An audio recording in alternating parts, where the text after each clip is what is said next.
Good morning, folks. Sorry about all the delay. We've had a lot of confusion here in Elephant Land. I am at my house, which I call Hotelephant, and I'm here with Redford, who is bored, just hanging out, wondering when we get to go play, and Waylon stops talking to himself. So, I was going to talk about dating and the kind of person that we might want to look for. But I guess I'll do that another time. But in the meantime, if Travis is on, you could put an article I wrote called Date a Boy Who Serves in the comments. Basically, many of us are looking for, sort of fun and someone who's out there living a very Instagrammable life. But there's a lot of people out there, teachers, caregivers, folks working with families, folks working with the elderly, nurses who are doing good work, EMTs, folks who work on an assembly line, really most professions that are about service. These professions may not be YOLO. They may not be very full of what a bucket list might want to focus on. But they're worthwhile and they're beautiful. And these are people who have decided to be of service, to sublimate their ambition to the greater good, to enlighten society. And I think that's a beautiful thing and worth dating. That is the kind of love you want to look for, someone who's willing to say, what I want is less important than what we want. What we want is part of what I want, so I still want to fulfill my own joy and my own truth and be good to myself, but it's not all about me. It's not all about me and my fast cars and my travel and taking selfies of myself, knocking things off my bucket list, right? So that's what the article is about, and it's a kind of important article to me. It was written as a rebuttal to this viral Huffington Post article called Date a Boy Who Travels, and it was an article I really took exception to. I really admire people who work often quietly, without applause, without movies being made about them, for the greater good. My mom was a teacher and was an amazing, amazing, human being for many, many people. So, anyway, it's just early in the morning. I've already been working pretty hard, but thank you. I am getting older, and I think it's interesting that we focus on what I look like instead of what I'm talking about. So hopefully, if you can connect with what I'm talking about, you can get past this ugly, increasingly ugly exterior. My foot is still very injured. Thank you for asking. If you're just tuning in, please say where you're from. And if you have any comments or questions about dating, the kind of person you might want to date or be in a partnership with, let's talk about that real quick. And then I'll get to the title of the video, which is about fear. So I'll give us all a little awkward pause. See if anyone has any thoughts. Maybe you missed the whole thing on dating, but basically, I wrote this blog called Date a Boy Who Serves. I'm not seeing it in the comment. Oh, there it is. Travis was fast. So Travis is the editor on duty. And say hey, Travis, and everyone, if you want to thank Travis, give him a like. I don't mind being told I look horrible. I am tired. Alrighty. So anyway, any thoughts on the dating thing? If not, we'll move on. I think it's a juicy topic. If we could realign what we are looking for, instead of the Tinderification of culture, we could actually look to date people who want to contribute to enlightened society, who want to serve the greater good, who want to live lives of meaning. And I think that's pretty sexy. I think that is the kind of person who could engage in a real, meaningful love affair that could last for 60 years or something. Bad hair day is a worse hair day than a bad hair day. I haven't even showered yet. So after my shower, it'll have a chance. But also it's been silhouetted. Anyway, why are we talking about what I look? Let's talk about dating meaningful people. Anyone? All right. I guess I'll give up. Back to dating on Tinder. Everyone's from everywhere. It's pretty cool. We have Kentucky. We have... All right. Well, Wendy has a comment. Be in a relationship with someone who challenges you. Well, I agree. I also would say that everyone is going to challenge us. Any human relationship, even a relationship just with ourselves if we're alone, it's going to be challenging. Yeah, hey from Australia, from Chanel. 49 years old, 12 months out of divorce, terrified of dating. Well, that kind of naturally brings us to our topic today. So I want to ask you a quiz.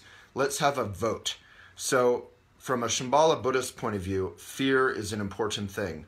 From your question, Chanel, fear is an important thing. You're terrified of dating. For all of us in our lives, fear is a huge obstacle often to the lives that we imagine, what we want to do. So let's take a little pop quiz. Say 1, 2, or 3. Is fear boring, ultimately? Is it something to kind of swipe left on and move on? Is fear worthless? Something to just kind of forget? That's number 2. Or is fear really wonderful and valuable and like fertilizer for our life? 1, 2, or 3. What do people think? So is it kind of, what was number 1? Number 1 is what was number 1? Number 1 was it's cheap. We can get rid of it. Number 2 is, oh no, that was number 2, cheap. Number 1 was forgettable or something. All right, I'll read your comments anyway. You guys are a little more with it than me. Fear will ruin a relationship, in all caps, from Vanessa. Beautiful comment from Lisa. You have to be in a relationship with yourself first before you can have a relationship with someone else. That's beautiful. I don't know if you wrote that or if that's a quote. Either way, it sounds like a profound quote. Good job.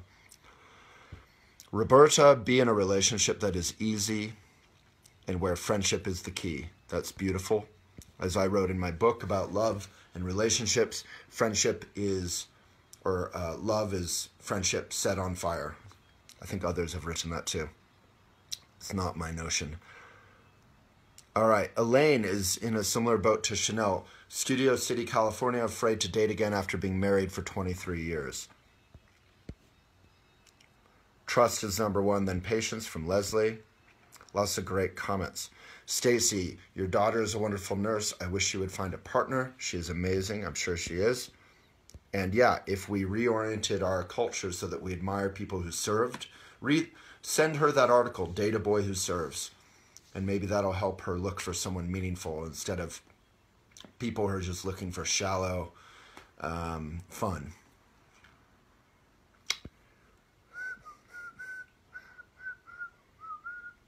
Brandy, been together 9 years, together 16 years, be with someone who challenges you and is there when you are at your worst. Beautiful. Thank you, Brandy.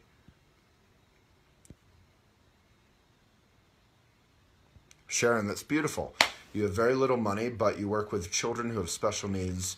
It's so rewarding. So yeah, it's important to define wealth, right? My mom never made more than $12,000 a year, but she had an incredibly wealthy or rich life, fundamentally. She was joyful. She had great taste. She had very simple things. You know, you can buy beautiful quarter-sawn oak off of Craigslist, beautiful press-back chairs, even expensive things for way cheaper. You can have beautiful furniture. I got, brand new dual flush toilets off of Craigslist. You can get anything you want. Sorry, folks, about the hair. All righty. So yeah, you have a wealthy life. And of course it is important to try and make money so that you can pay your bills, pay your debts, be responsible in life. You know, as we're seeing, one of our presidential candidates isn't quite there. But it is actually a Buddhist virtue. It's listed among the Buddhist virtues that it's important to protect, that your reputation, including your ability to pay back your debts, is important. All right.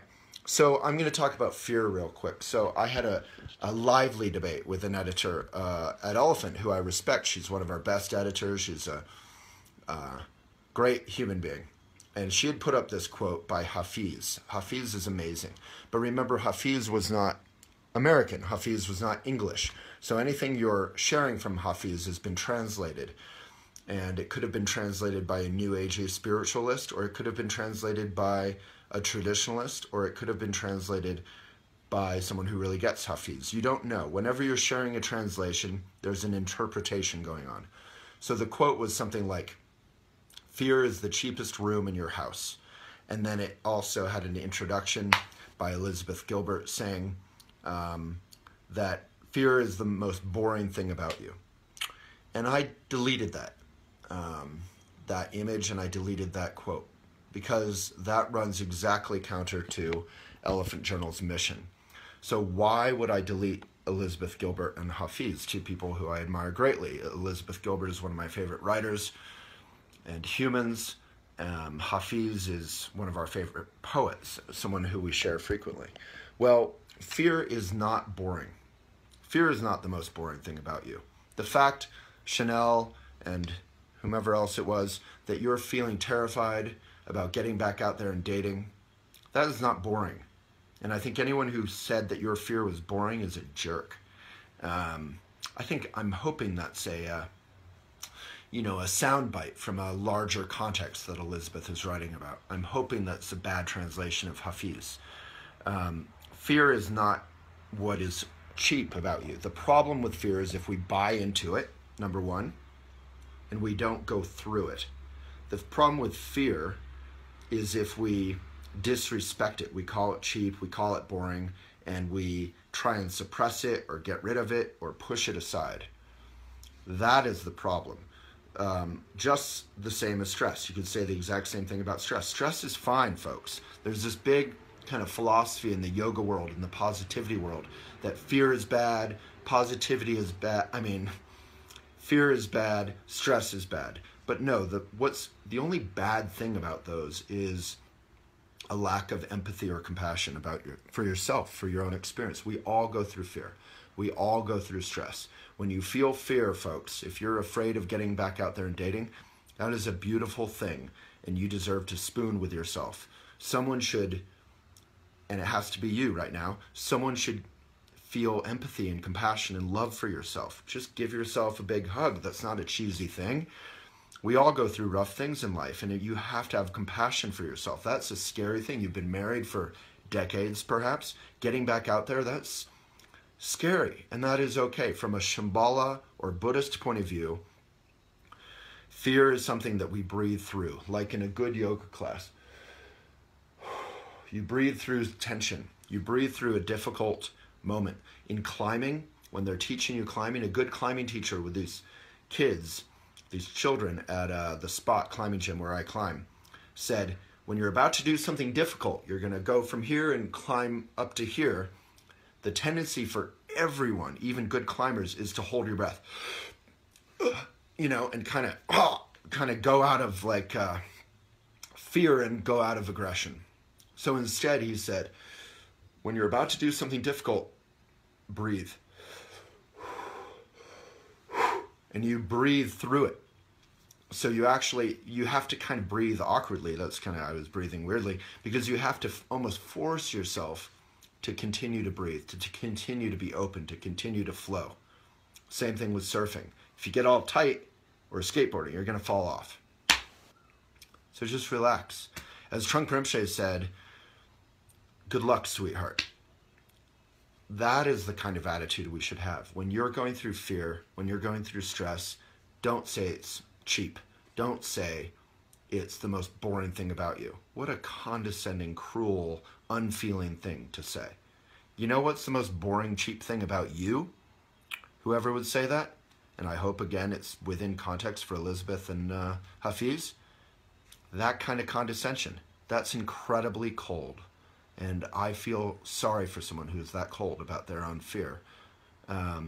Would anyone here like to tell Chanel that that's a boring, cheap feeling on her part? No.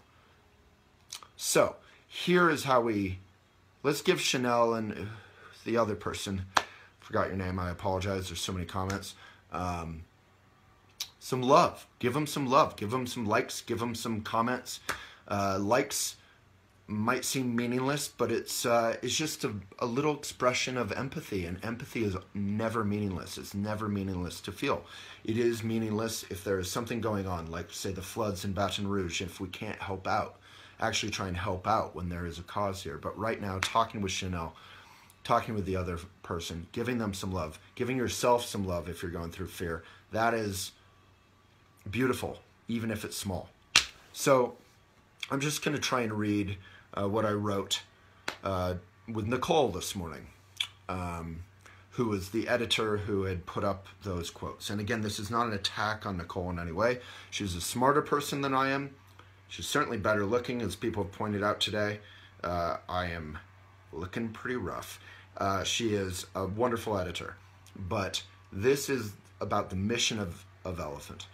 So fear, I wrote to her, fear is a real thing worth facing. Let me start again. Fear is a real thing worth facing. When relaxed and braved, it can serve as fertilizer for truth, joy, genuine communication.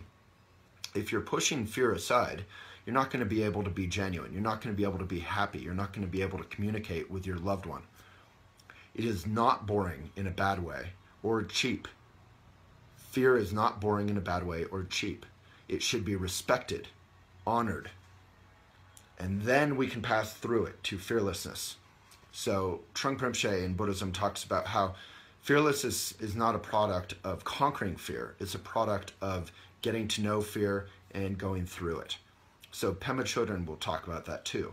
She'll say, whatever your struggles are in life, they're going to keep coming up and coming up and coming up and coming up and coming up and coming up and coming up and coming up for your whole life until you face them. And you have to face them with gentleness, with openness, with listening, but also with bravery and also with clarity. And that is what we practice in meditation, coming back from that kind of fear or distraction to the present moment.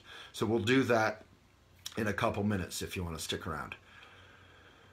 Fear, I continued, should be respected, honored, and then we can pass through it to fearlessness. This is fundamental to Elephant's mission and the Shambhala vision.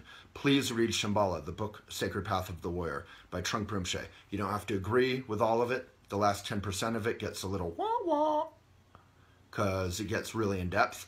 But it's a wonderful book to read. So I wrote a blog called 10 Best Buddhist Books for Beginners, or Classic Books. Travis, if you don't mind putting that in the comments. So then I continued. If you believe that telling people that fear is bad, fear is boring, fear is a waste of time, fear is cheap, we're going to have to part ways. That's bad advice. That is counter to our mission. We don't want to give bad advice to people about their lives. The resources are all there. Read Shambhala. Check out that book. You don't have to agree with it, but consider it. If then you still disagree, that's fine. We can go from there.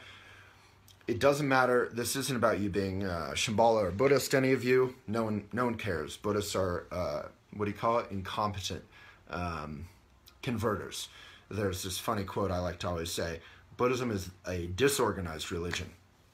At least in the American form, none of us care if you're Buddhist. It's really your path. It's your heart. It's your life. That's all that matters, really. And hopefully making that life, as Trungpa Rinpoche would say, turning the flower outwards so that your life is for others. So your life is for society, and that includes you in your own joy. The greatest joy, as Eleanor Roosevelt would say, which I always say, is to serve others. So Travis, I have sorry, the video broke up. 10 quotes from Eleanor Roosevelt, if you could put that in the comments. I do care that we aren't giving folks, you guys, advice to avoid fear. That is spiritual materialism, which is at the heart of our mission as a publication, Elephant. If you support that mission, you can trust us that we're going to continue that.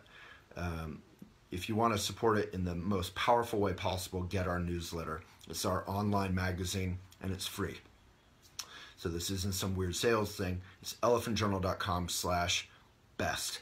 elephantjournal.com/best, if we can put that in the comments. So just remember, when you're reading these quotes by Rumi or Hafiz, they're translated. They're translated by someone with a point of view or an agenda.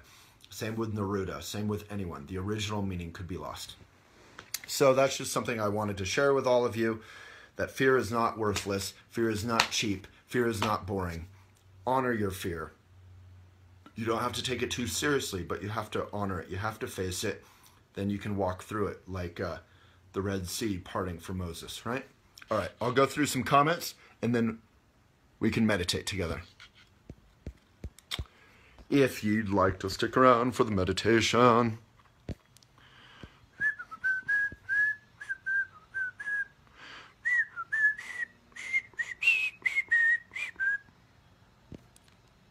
All right, so there's a lot of comments saying how bad fear is. I disagree with all of you.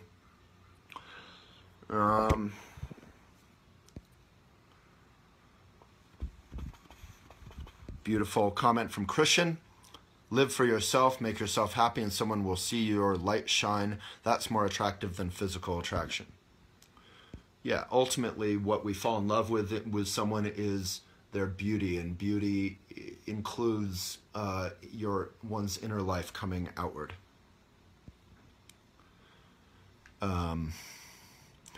Donna, where do honest men hide in rural areas? Wisconsin in your case. WI is Wisconsin, right? I think.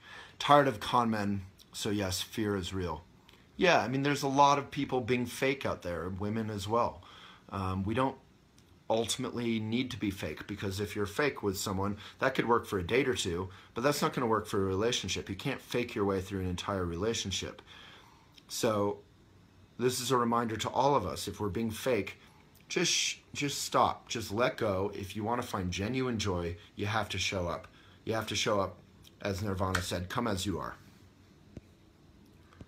You can still, take a shower unlike me and dress up a little bit, but you want to show who you are and what you care about. All right, lots of people saying fear is boring. I disagree. I think it's fertilizer. It's rich stuff. Don't throw out the fertilizer. Don't throw out the poop like we do in factory farming now. Poop used to be a free source of fertilizing for crops for farmers, and now they have to buy toxic chemicals, and the poop there's nothing to do with it, so it becomes toxic runoff. It's a world, gone ass backwards. And in the same way, emotionally, we can use the fertilizer of our lives. So Travis, I did a video on actual poop, and if you could put that in the comments, it was probably the most interesting interview I've ever done. All right, choose to love, not fear. Dana, I disagree. It sounds nice when you put love, not fear, choose. But that's not exactly how it is. Love is inherent to ourselves. We are fundamentally good. That's the good news, Dana. You can just relax into love. But to relax into love, you have to relax through fear. So fear is only bad, again, if we avoid it. Fear is only bad, again, if we push it away, we suppress it, we try and ignore it. If we face the fear with kindness, I mean, this gets a little abstract at some point, but let's come back to Chanel's. Well, Danielle, you have a beautiful comment. Fear is a guide. Fear is just information. We can look at it and we can come back to the present moment. If Chanel is afraid of dating, she should not ignore that fear and just pretend it's not there. It is there, and that's going to make her kind of nervous if she ignores it. The English, the British famously had a stiff upper lip. about any challenges ever. And as we know, that's a tough approach to life that can turn you into a very serious, very uptight person. It's not healthy. It's much healthier to breathe through it, as we do in yoga or as we do in meditation. Breathe through it. Don't ignore it. Someone is saying, do this, do that, and then you won't have any fear. Fear, you're always going to have fear. Fear, like of heights, it's natural, it's okay. We have such a mean attitude toward fear. We can just lighten up and embrace it a little bit. Alrighty, I'm glad someone went with fertilizer. Thank you, Melina. Fear is an illusion. Fear is not an illusion, but you're close. You can go through it. It's not solid, so if that's what you mean. But it is a real thing. Anyway, I'm not going to argue with all of you, but I just invite all of you to take a second look and try and approach fear as you would a difficult memory, say. You're not going to ignore it. You're not going to push it away. You're not going to suppress it. You're just going to acknowledge it with love and then come back to your life, to the present moment. Travis, you could also, someone's mentioning the book. You could put, if you want more thoughts on that, my book is about love, mindful love, from a Buddhist point of view, of partnership, of room for independence and creativity and humor and a light touch, as well as a kind of vulnerable intimacy. It's called Things I Would Like to Do With You. You can check it out at elephantjournal.com/books. Look at that, Alyssa. Oh, you're like a breath of fresh air. Fear is okay as long as you can share it with others and work through it together. There's a chapter in my book called I Would Like for You to Communicate About Difficult Things. Often in a relationship, we shut down when tough things come up. And actually, when tough things come up, that's when we need to communicate the most. And you don't need to figure out how to communicate. You just need to communicate. Does that make sense for folks? So, I talk about in the book that I learned a little trick when I was a kid. Thanks, Mom. Mommy. Mom's not watching Facebook, I doubt. But that you basically just, whatever's going on, just communicate it, just straightforwardly. So you don't have to strategize. You can just say, honey, when you do that thing, it really irritates me. I know that sounds really mean and I'm sorry. And it's probably my neurosis getting that irritated, but it's also just really irritating. Can we talk about it? So you just kind of just say whatever's on your mind. It's kind of like with meditation. You just notice whatever's on your mind. So you just acknowledge it, share it with your loved one.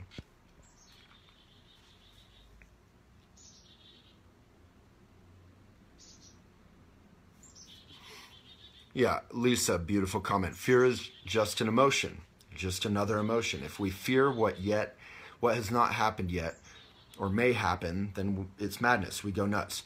We need to live in the now and see how good we are. We are fundamentally good. So fear, we can just acknowledge. We don't have to get all caught up in it. That is problematic. That is bad. But what we're talking about is just the simple fear without all the drama. You know that quote, life is 10% what happens and 90% how you react to it. So fear is just the 10%. Fear is just what's happening. In the case of fear is just happening, but then we spin off and we make 90% more out of it. And that is the problem. So if you all are talking about that, we're on the same page.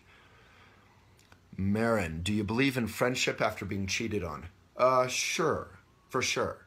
I don't know that I believe in a relationship after being cheated on, a romantic relationship, but we are very good friends with most of our exes, right? We have a lot of friendship in there, hopefully. Hopefully the relationships were founded on friendship. And if you lose you've lost that love and feeling. Oh, that love and feeling. You've lost that love and feeling and it's gone. I don't actually know that song very well. But if you've lost that love and feeling, you can let go of it.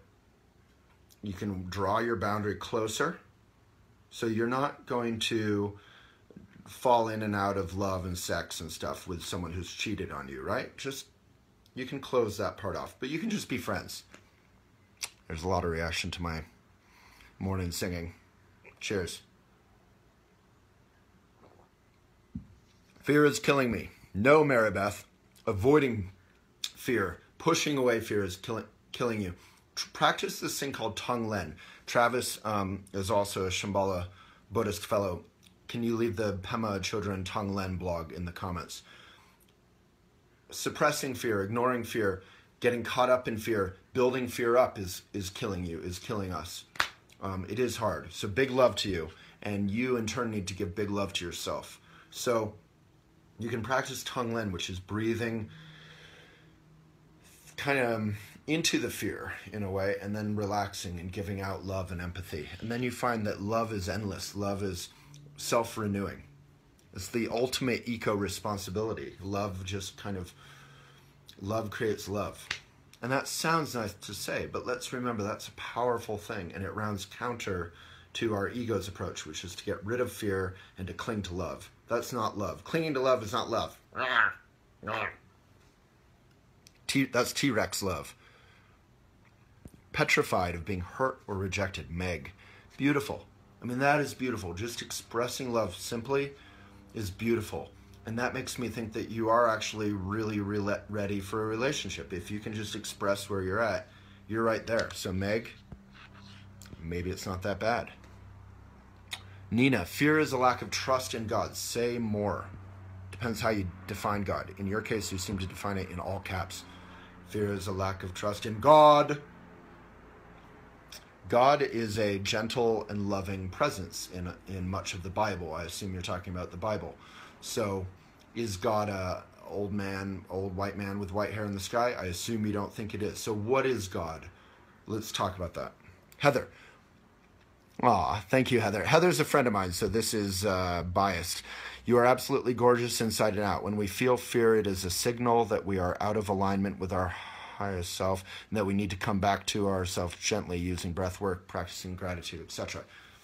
I mostly agree. Our highest self is actually our most fundamental self, which is just basic goodness. So please, Travis, there's a blog called Basic Goodness. Please read about it. We don't have to get better. We don't have to reach some higher state of being that's outside of us. It's all right here. We talk about that in the Bible. Kingdom of God is within. Just relax, folks. The message of today is, like, you know that rainbow with SpongeBob? Relax. Yvonne, fear keeps your heart closed and guarded so people can't really connect with all of you in an honest, open, and sincere way. That is completely true. There's nothing wrong with saying what fear does or what fear is. The only thing wrong with that is then saying the solution to fear that keeps your heart closed and guarded is to suppress that or get rid of it. It's not. It's to breathe through it, breathe it in, breathe out love. Just check out Tonglen. La la la la, deep deep deep.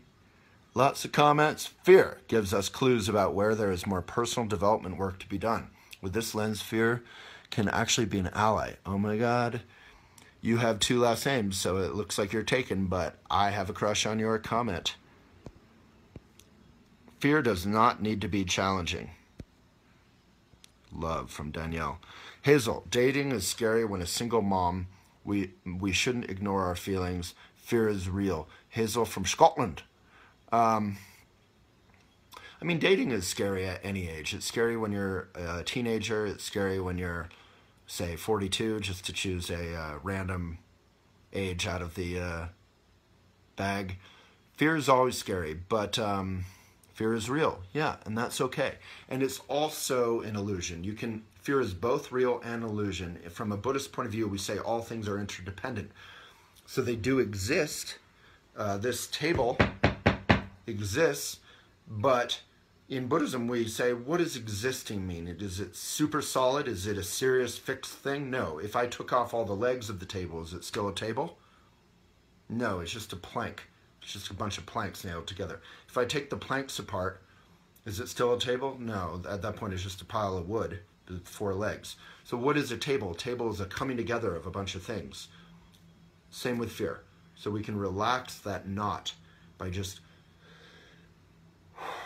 fearlessly breathing it in, or fearfully breathing in, and then breathing out kind of our fundamental goodness. And Tonglen is the practice. Pema Chodron talks about how to do it.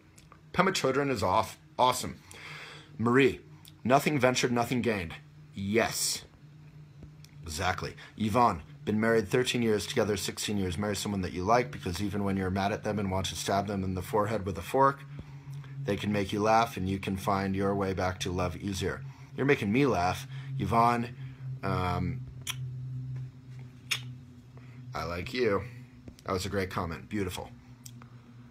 Brian, fear shows us where we need to work. Beautiful. Oh, all these people are getting it. Lisa, yeah, I just had some criticisms of the hair, so I was trying to get it under control, but Lisa said, stop trying to fix the hair. It's awesome and free like me. So, thank you for that. The rest of the video will be done with a unicorn horn going on.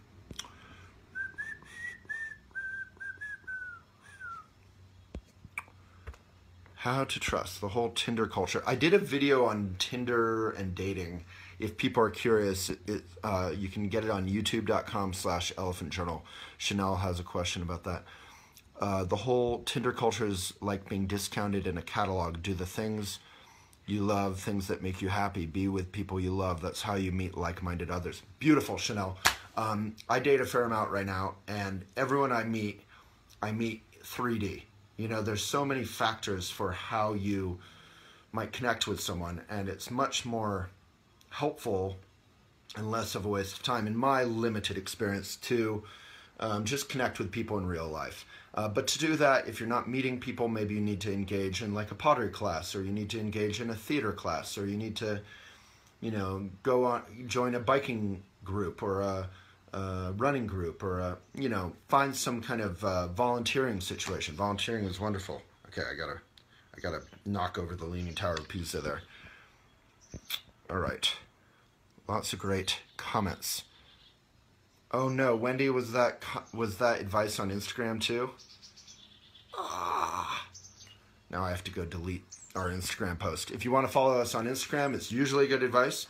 Instagram.com/elephantjournal. Or if you want me, /Waylon Lewis, or you want the videos, Walk the Talk Show, or if you want our focus, Eco Folks.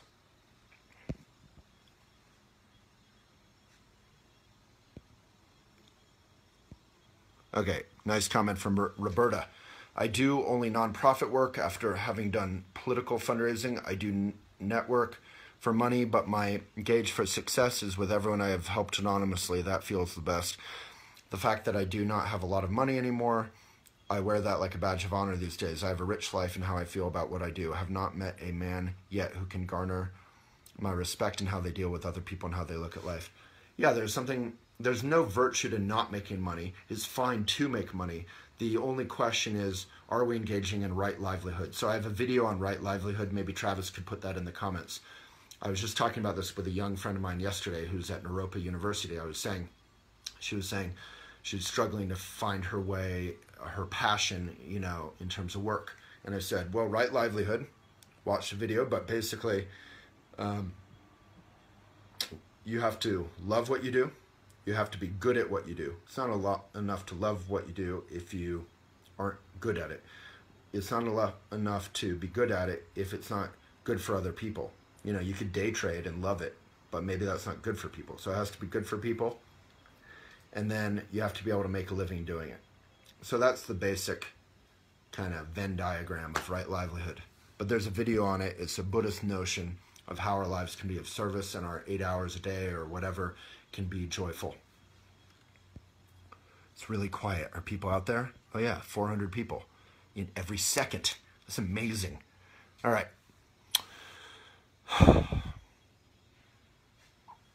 Akam, hello from Kurdistan. Paulo Coelho says, fear of suffering is worse than suffering itself. Akam, right on. And Paulo Coelho is amazing. Brandy, Fear is what you shouldn't avoid. Yes, walk through the fire to become the phoenix. It will replenish your soul once you have come through to the other side. Brandy, exactly. I did a video on our youtube.com/elephantjournal channel about mindful travel. Travel on some level, is redundant. You don't need to travel. There's that quote, wherever you go, there you are. You could be in front of the Sphinx in Egypt. You could be, in front of the Taj Mahal. And if you haven't dealt with your fear or and made friends with yourself, Maitri, which we could put in the comments, you're still going to be bringing your difficult situation there. That said, the virtue of travel, of course, is that it can open us up. It can encourage or even force ourselves to step through our fear of being alone, our fear of experiencing new things. And what do you discover when you feel that fear of new things or fear of being alone? Well, I can say for myself, when I was traveling, I very quickly discovered that, yes, I was afraid of being alone. I was afraid of new things. I was insecure.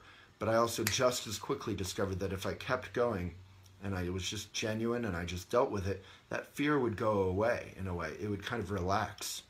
And then suddenly I could do new things and I could relax and be confident and have fun and play volleyball on the beach or walk around Tel Aviv alone or whatever it was. Go to some huge crazy wedding where everyone was best friends alone and have a good time.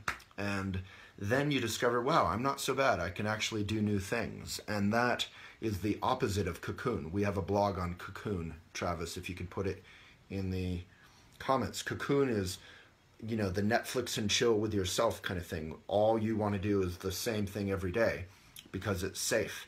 But then it becomes stale, and then it becomes small, and it becomes smelly. And you kind of eventually, Trungpa Rinpoche talks about, you want to open up a window and let the light and fresh air in. And then before you know it, the window isn't enough. You want to go outside.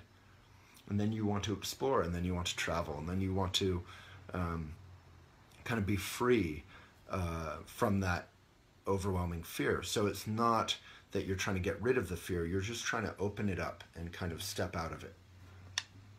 Hopefully that's helpful. But read that blog, Cocoon. Lisa, beautiful comment. Accept fear, recognize it, and find your own way to come to peace and deal with it in our own way.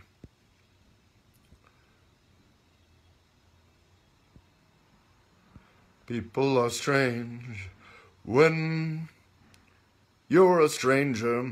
Faces look ugly when you're alone. Women seem wicked when you're unwanted. Oh.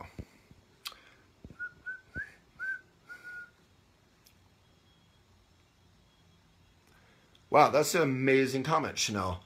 Don't know who said this, but fear is how you know you're about to do something brave.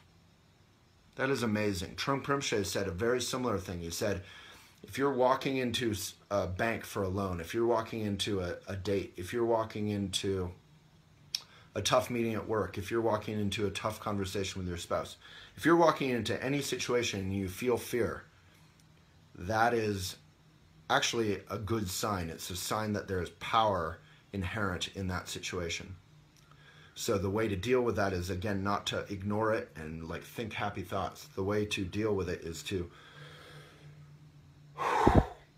kind of breathe into that fear.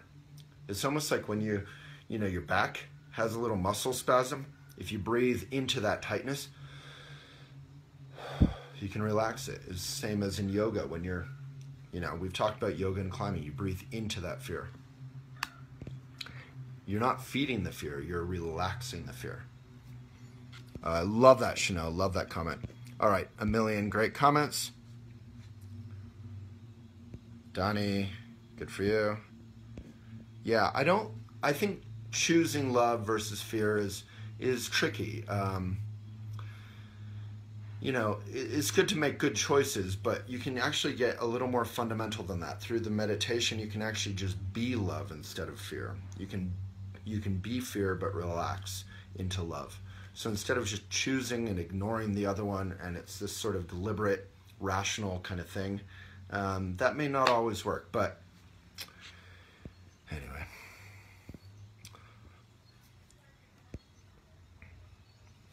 Alice Peck, I think true empathy is a rare thing. I feel like I am a rare person who truly feels empathy for others. I actually think most of us hopefully feel empathy for others. But maybe we're not showing it enough, so it feels like you're on a lonely journey. And that's okay. A lonely journey can be a beautiful journey. Do, do, do, do. When you're a stranger. Fear is like entering a dark room. You don't know what's in there. This is from Denise. When you shed some light, then you discover what's in there isn't really bad after all. Yeah, typically our fear isn't like a horror movie. It's not some like, thing gonna kill you. It's sadness, it's hurt, it's cowardice, which is okay.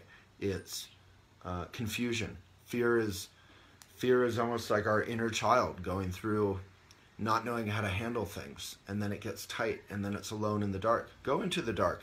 Reassure that child.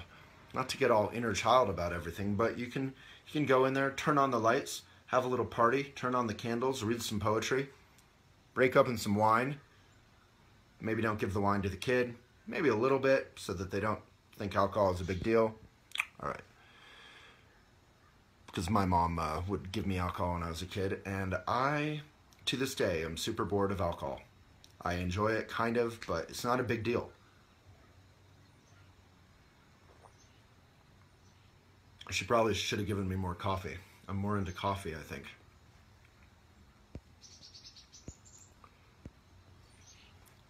Danielle, so many people are so quick to discount my feelings of anxiety, fear about many things. However, they're the same people who tell me I am a very good people reader and who praise how direct and clear I communicate. It is because I have learned when I have a fear that I must explore it and decide if it's a legitimate threat or if my anxiety is getting the best of me. I'm so thankful that I've learned to use it as a guide rather than to ignore it or allow it to run my life. That is so beautiful and so painfully ironic.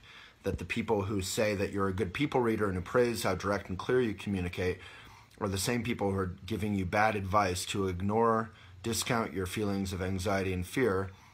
Because you took your anxiety and fear into consideration, you were considerate, you have become a good people reader and thoughtful with others. So, there you go. Beautiful. That's the whole deal.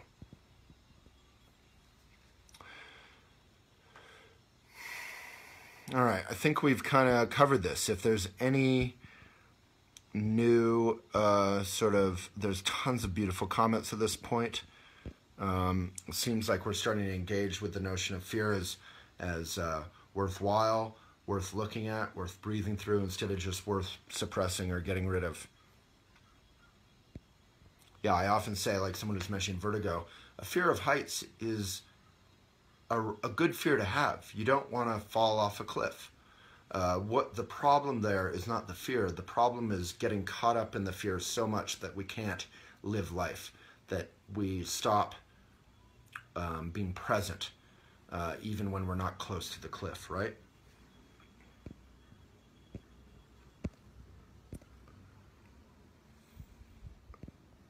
Brittany, yay. Thank you for the Elizabeth Gilbert blog. I'm hoping that quote was taken out of context, because I really disagree with the title and with that quote. Yeah, fear and courage are the same thing, basically, from a Buddhist point of view. They're two sides of the same coin. You don't want to get rid of fear because you'll be getting rid of courage. You'll be getting rid of joy. You'll be throwing a lot of babies out with the bathwater. Fear can just be relaxed. You can have compassion for your fear. If you can't have compassion for your fear, how are you going to have compassion for your children? How are you going to have compassion for your lover? How are you going to have compassion for yourself? How are you going to have compassion for your coworkers?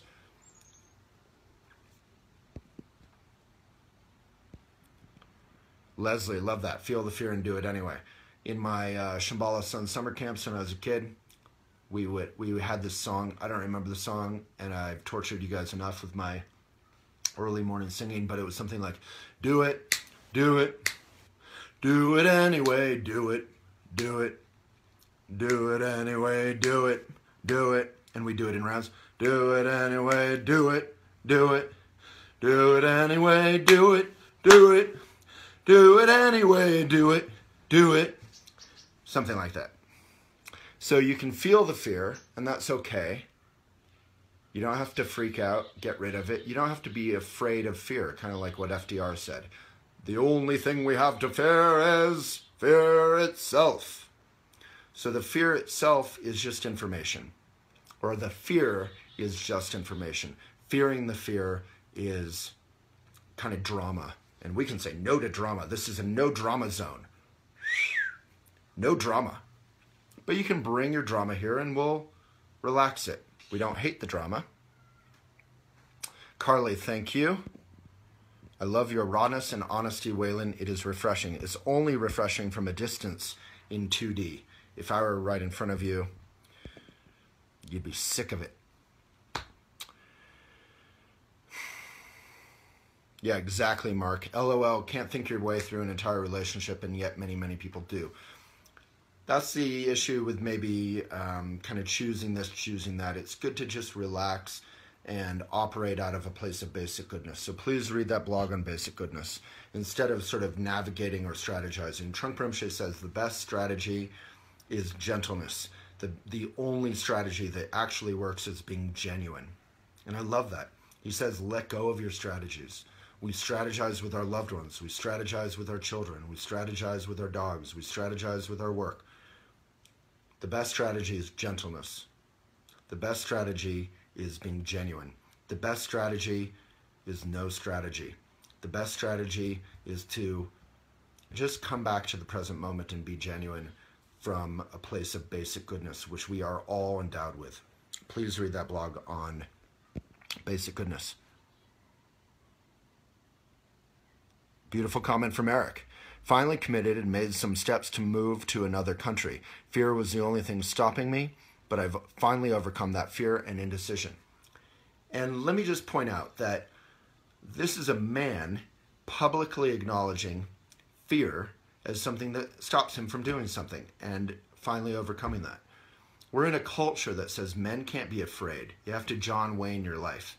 Well, I ain't afraid of moving. I ain't afraid of anything. I don't really have a John Wayne accent. Where's Robin Williams when you need him? Love that man. Just read a beautiful article about him by his wife. But, you know, we need to be in a culture where men are encouraged to be open about their fear, to be genuine. That is true bravery. That is true strength. And what we've done to men in terms of fear, we've also done to all human beings. Fear is bad. Fear is bad. Fear is bad. Fear is not bad. If you get anything out of today, hopefully it's that fear is not bad, that you can be curious. And to be curious, what do you need? To be curious about fear, what do you need? You need bravery. To be brave, you need warriorship. Warriorship, in the Trungpa Rinpoche vernacular, comes from experiencing your own basic goodness, experiencing the natural curiosity that we are endowed with. Oh, what am I feeling? What do I do with this? What does this fear feel like? And then come back to the present moment, come back to yourself and walk forward with an open heart and a strong back. Maybe everyone here, let's do a little experiment. Try and write one sentence about how your aspiration for how you want to work with fear, how you want to play with fear, how you want to approach your fear that has been stopping you in your life over the next year, or even over the next couple months through, say, the end of the year, December 31st. So for myself, I'll start. I would like to, whenever I notice my experiencing fear or loneliness, things that stop me, that I can breathe through it, keep my eyes open, and fearlessly, with a sense of humor, go forward into my life. So if you feel so inspired, just try and write a sentence or a couple words. Try and keep it to one sentence max about how you want to approach fear in the next couple months. In a more mindful and a new way, not in a positivity way of pushing away fear, hopefully, and clinging to love, but in a generous, open, brave way that could be good for the world and good for your life.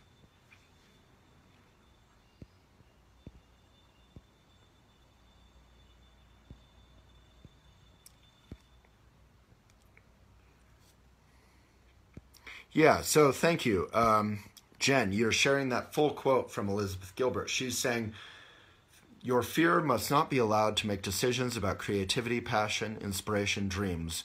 Your fear doesn't understand these things, and so it makes the most boring possible decisions about them. Your fear mistakes creativity and inspiration for saber-toothed tigers and wolf packs. They aren't. Creativity and inspiration are the vehicles that will transport you to the person you most need to become. Liz Gilbert. So I would say most of that rings really true. She's talking about getting stuck in fear, and I just wish she was a little more precise about that, because fear itself is not a bad thing or a problem. We have only to feel it, and then we can relax and walk through it. What she was talking about really is getting stuck in fear, that fear will limit your life, and that is completely valid and true. So beautiful, and thanks for sharing the full, or at least the fuller discussion about it. Deb, it is, what I say about fear is true and important, but it's also hard to do, and that should be acknowledged too. Love face. Deb, completely. It is hard to do. It's actually very simple to do through meditation, but it's very hard to get through it. It's really hard. It's like the hardest yoga class you've ever had. So, amen. That said, it's way harder to do the opposite. It's way harder to suppress our fear. It's way harder to push it down. It's way harder to ignore our fear. It's way harder to be defined by fear. So conquering fear through gentleness, through love, through meditation practice or Tonglen, or talking with a mentor. There's various ways to begin to breathe through it. It is hard, but it's easier than the alternative. There's a quote for Lindsay Travis, if you can mention. Holly, I do EFT so my fears don't paralyze me. It's good to acknowledge them, but bad to be rendered helpless. Amen.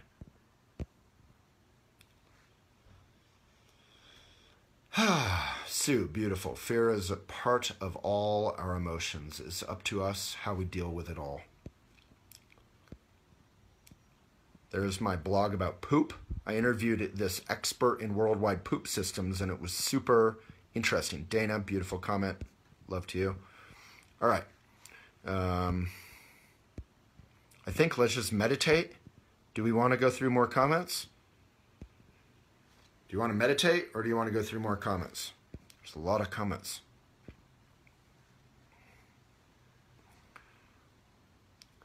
Yeah, Jamie, that's a beautiful example. This was so helpful. I'm hoping to hike the cables at Half Dome this weekend.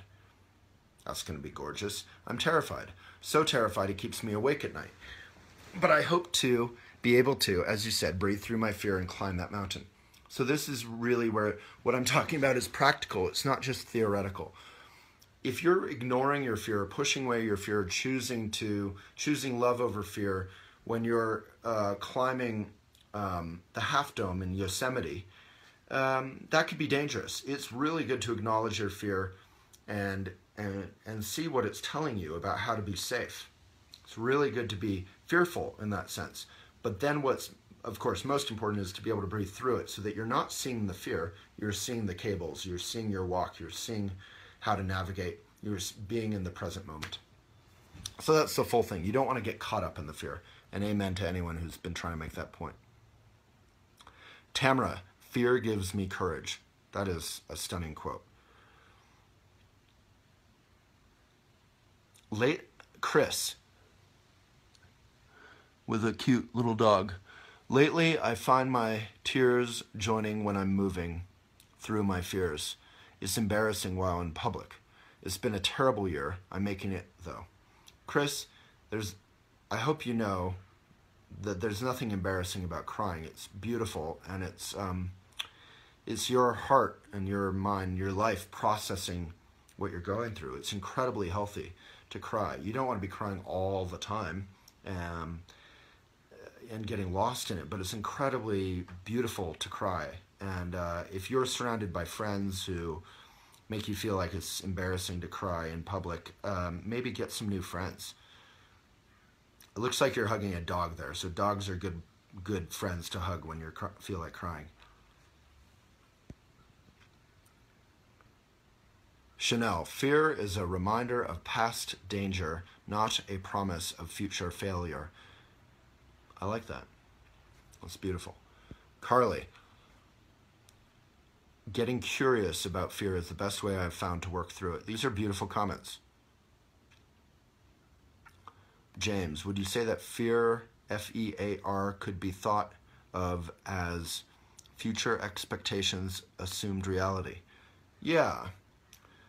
Yes, I mean, that is what fear is, but it's also okay. Fear is just, we're just scared. It's okay to have compassion or empathy for us being scared about things. Like I'm scared to do lots of things. I'm scared to travel alone and go through that kind of aching, endless loneliness that I went through when I was young sometimes. I'm scared to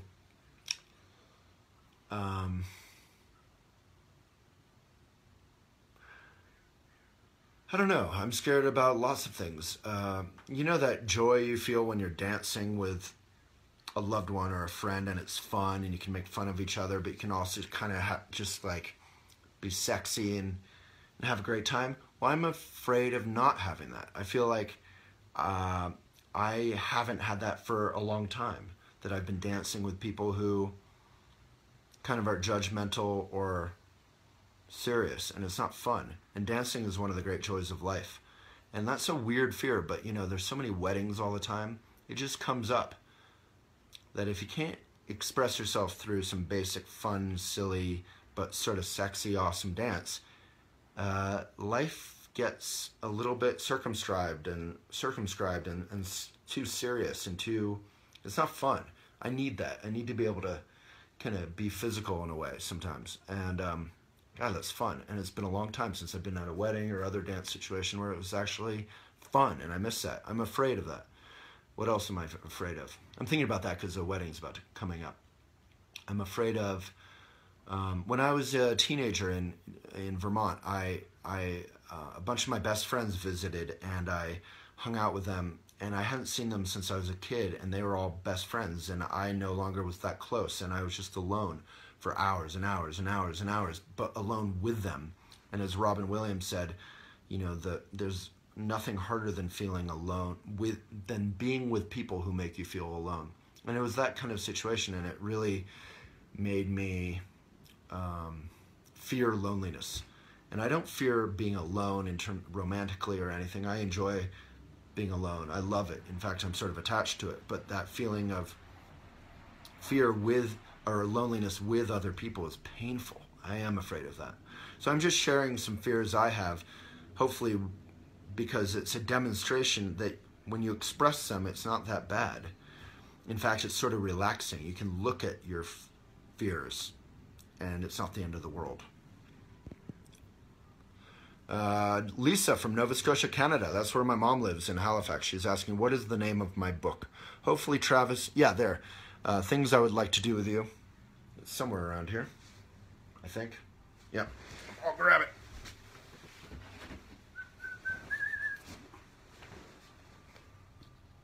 So it's actually eco. Look at the back of it. It's quite beautiful. No plastic coating, unlike 99% of books. And made in the USA on eco paper. I have this one by my bed because this is signed by the printer. We help pay for their Christmas bonuses for their staff. Most printers don't print books anymore in the US. It says copy number 1 at Colt Print. Congratulations. So, there it is. Kind of in keeping with today's conversation. Oh, I think everything's backward, but it says, a collection of loneliness and love. Alyssa, leaning in. Yes, lean into fear, lean into love. And you might find it's sort of the same thing.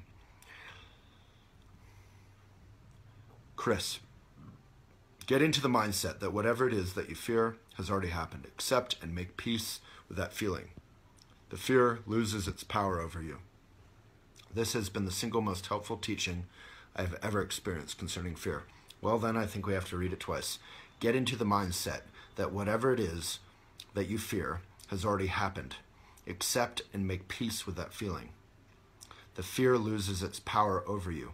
This has been the single most helpful teaching I have ever experienced concerning fear. So I think what you're saying is, if I'm scared of being alone in a city, wandering around, feeling lonely, feeling disconnected, feeling like I'm on the outside looking in, like I'm looking into a happy Christmas situation, but I'm on the outside where it's cold, I can just say, well, this fear is what it is. It's come up before, it'll come up again, and then I can not be caught up in the fear. I can just see the fear. I think that's helpful. I like that. Mick, a lot of lovely things can happen when you get friends with your fear. Amen. Jen, amen. Pushing down fear can be very dangerous. You have to identify your fears so that you can consciously make decisions without being overly reactionary. Or not even consciously, but yes, consciously, yes, awake. You make your fears in an awakeful, conscious way, but also just naturally.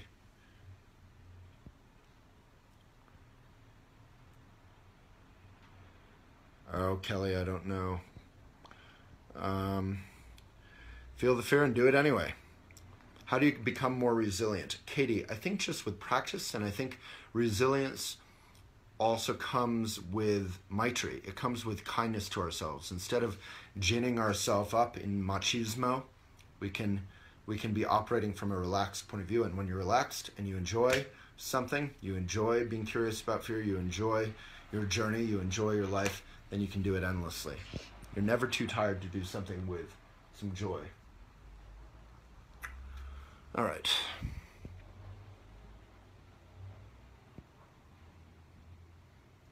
Adrini has exams tomorrow and she is scared. Wah! Well, the best way to relax there is to get some sleep, is to do your homework and your study, obviously. If you're out of time to do it, try and touch on everything. Try and touch on some details. Try and just get a handle on it. Talk through it with a friend. Talking through it can be really helpful. And eating properly is good. Just take care of yourself. Shower. Do some basic maitri. Read that blog Maitri, but maybe not today. Read it tomorrow when you're done. Sorry, I'm expecting a friend is coming by to get her storage out of my basement. I'm just hoping it's not her, since we're not done.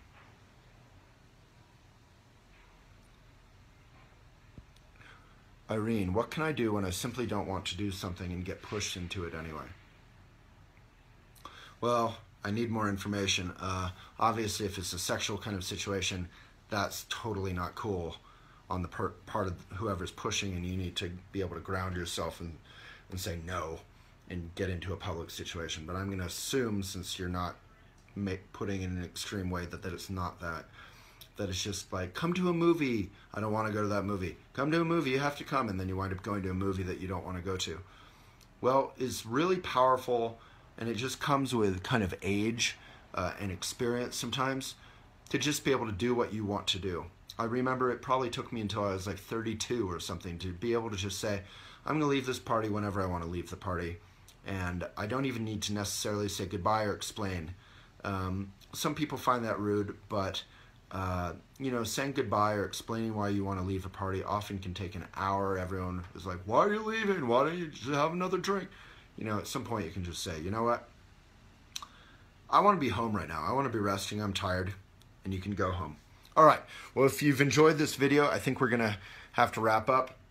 Please give it a like or a love. That actually helps the videos reach so that it can reach beyond the choir, beyond us, to everyone who may not yet give a care about the mindful life. If you want to support Elephant, elephantjournal.com/best is our online magazine. It's curated. It's our best stuff. If you really want to support Elephant, you can pay $1 a month, elephantjournal.com/read, and then you can read unlimited articles on Elephant Journal.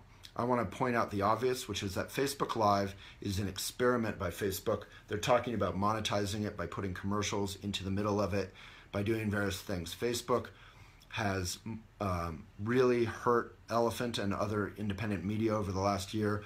Our readership is down by 2/3. We're now at about 10 million readers a month. We were at nearly around 30. So Facebook is an amazing partner. I have no resentment against them, but they don't really care. So if you do care about elephant, you want to stay connected, please get that online magazine, elephantjournal.com/best. And we can conclude now with a moment or two of meditation. So if you want some basic meditation instruction or practice, let's do it. Meditating for a couple minutes in the morning, couple minutes at night, say 5 minutes each, is incredibly powerful. Even 4 minutes in the morning, 2 minutes at night, incredibly powerful. It'll help you sleep and not dream about work or stress. It'll help you stay present in the morning when you wake up instead of drowning in your to-do lists and taking your your life too seriously. So the first step in meditation is to bow. You can bow to your world, to your life, and remind yourself that this meditation is not about us. This is not navel-gazing. This is not selfish. This is about our wanting to be present in our lives so that we can be of benefit to others. Take a great posture and then relax. And touch in with your breath, in and out.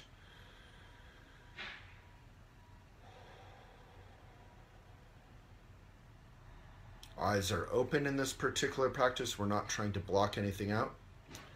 And we're just riding our breath in and out with a light touch, not a heavy-handed breath, just breathing in, breathing out. This could be the first time all day that we're present with our breath.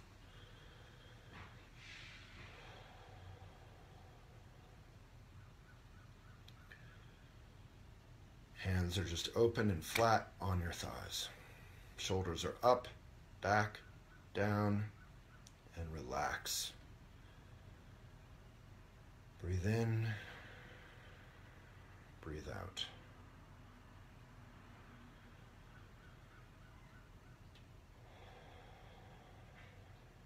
If you find yourself thinking, not present with your breath, that's okay. Say you're feeling fear about something, say you're hungry, say you have a song stuck in your head, just label it, notice it thinking. Notice it gently by labeling it thinking. I'm thinking, it's just thinking, and return my attention to my breath.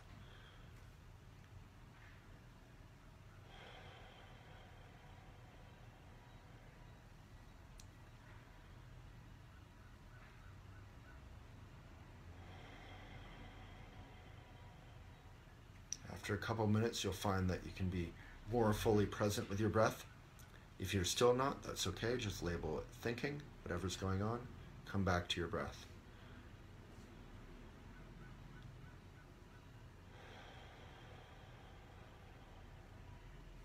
It's called meditation practice for a reason, because we're just trying to be present, coming back from our thoughts. We're practicing. We're getting our mind to be habituated to being present, to noticing that we're not present, and coming back to being present. It's just practice. All right, thank you so much. We could end with a bow of mutual respect. Please give it a like or a share. A share is most meaningful. Or get the newsletter, elephantjournal.com/best. If so inspired, it'd be a huge help. Thank you so much. And check out the links. These are some of our best blogs for your life in the world that we've ever published. And we'll do this again. I actually may not be doing this all week since I'm on a leadership retreat in Encinitas. If any of you are in Encinitas, you can email us at publisher@elephantjournal.com. Travis, maybe you could put that email in the comments and let us know where we should go, wherever it's eco or a good place to check out, a good place to eat. I'm Vegan Boy. Encinitas. All right, thanks so much. Respect and good luck having a sense of humor and openness with your fear. And I'm now going to eat one of the last delicious Colorado peaches of the season. Big love to all of you. Thank you.